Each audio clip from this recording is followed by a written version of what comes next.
লক্ষ্মীর ভান্ডার আপনাদের আমি আগের বছর বলেছিলাম, ইলেকশনের আগে করে তো দিয়েছি, আপনারা পাচ্ছেন তো। দেখুন বিহারে ইলেকশনের আগে হঠাৎ করে যাদের বাড়িতে মোটরসাইকেল আছে হবে না, টেলিভিশন আছে হবে না, পাকা বাড়ির একটা দেয়াল আছে হবে না, তাদের কিছু পরিবারকে দিল 10,000 টাকা করে ভোট কেনার জন্য বিজেপি।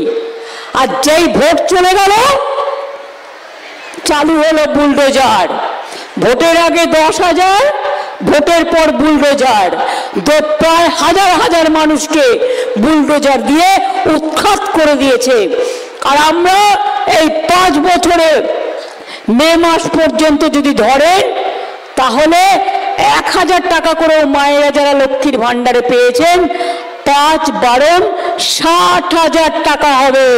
আর তুমি তো 10 দিয়েছো। আমরা নির্বাচন সময় রাজনীতি করি না। এই লক্ষ্মীর ভান্ডার আপনার আজীবন থাকবে, যতদিন আপনি আপনার নিঃশ্বাস বিশ্বাস নিয়ে বেঁচে থাকবেন।